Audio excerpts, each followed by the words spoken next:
Hey, welcome back. Today we're talking about writing conclusions. When I talk to my students and say, what do you have difficulty with in your writing?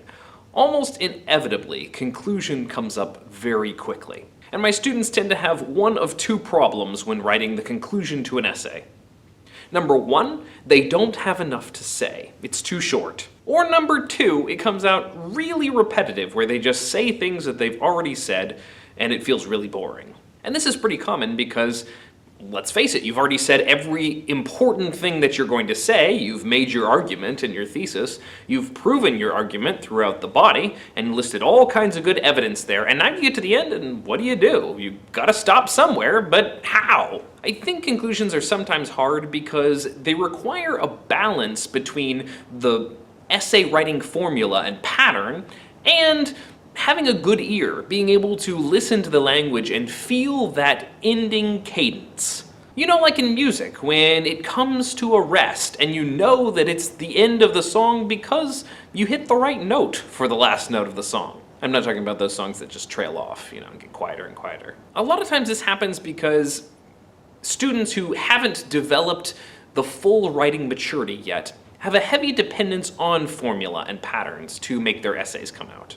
And formula and patterns are really great things. They help give you the idea of how to write. I compare them to running drills in basketball or something like that, teaching your muscles how to do that thing, teaching your writing muscles to construct the essay in an appropriate way. But you have to also develop that maturity and that ear for language that allows you to turn the essay into something organic and more comfortable. And a lot of times it's hard to pull off that good conclusion until you've learned to make it more organic. Even so, there are a few things you can think about as you're writing your conclusion that can help make it more meaningful and help keep you from being too short or too repetitive. I find that a lot of students were taught early on that the conclusion is really the inverse of the introduction. After all, the introduction starts broad and then narrows down to the very specific thesis. The conclusion does something similar. It starts specific in the middle of the argument and then broadens out to a comfortable close. However, I found that a lot of students take this advice and then flip their intros upside down, rewriting it backwards, sentence by sentence.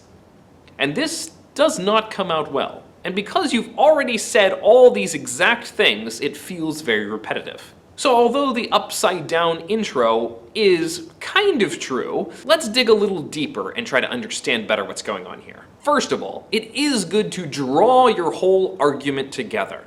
It's the thing that you've been focusing on throughout this entire essay, so yes, let's go ahead and focus on that argument one more time to make sure we've pulled all the strings of our essay together. However, if you just repeat the thesis the way you said it at the beginning of the essay, it's going to sound boring. This is especially true if your essay is only a few pages or less. If your essay is hundreds of pages long, well, we may have forgotten how you phrased the thesis back at the beginning. This is also why you don't want to just repeat all of your points either. When you get to writing a doctoral thesis, which is incredibly long, yeah, recap all those points because it's been a long time since we heard them. But if we heard them just minutes ago, reading through this 2 or 3 page paper, they're already going to be fresh in our mind. There's no need to recap them all. Say the same basic idea of your thesis statement, but make it a little bit more condensed and rephrase it in different words. Because you've unpacked all of the ideas and nuances within your thesis statement throughout the essay,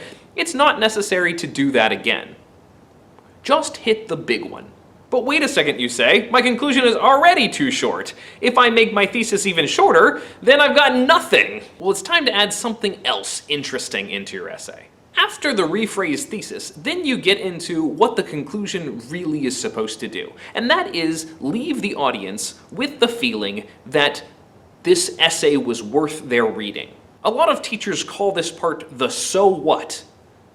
Now that I've read this essay, so what? What do I do with that? You don't want your reader walking away saying, well, that was pointless. Rather, you want to provoke thought, maybe even provoke action, depending on what the focus of your essay is. Now, this isn't the same thing as adding a new point. That's not a good idea for the conclusion, because then it doesn't feel like a conclusion, but a continuation of the body. Rather, this is time to take a new perspective on the argument. How can the ideas that we've talked about in the body be applied? What other ideas might need to be explored in the future? How could the process I've described in my essay be used in other situations? And if appropriate, maybe this is even a time for a call to action. This part is broader than your argument. Maybe my essay has been about the book The Scarlet Letter, and in there I've been unpacking the feminism of Hester Prynne. At this point, I could talk about feminism in a broader sense, and talk about how those same ideas and techniques that I've used to unpack Hester Prynne could be applied to other figures in literature.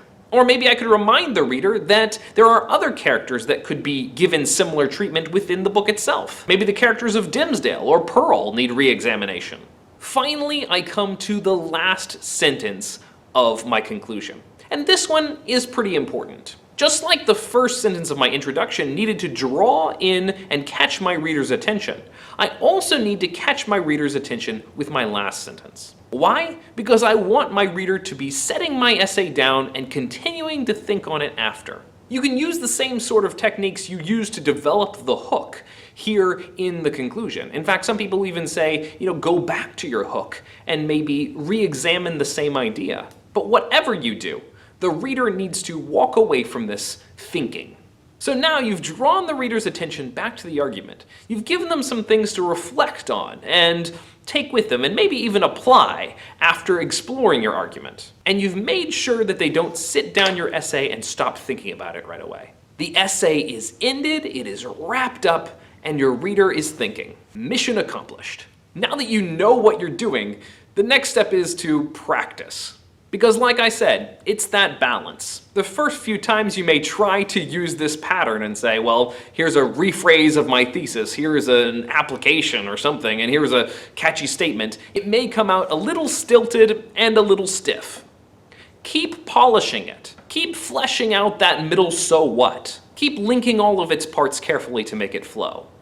And eventually you'll develop that ear and you'll develop that natural organic feel. Thanks for watching. I wish you the best of luck in your writing, and I'll see you next time. Bye-bye.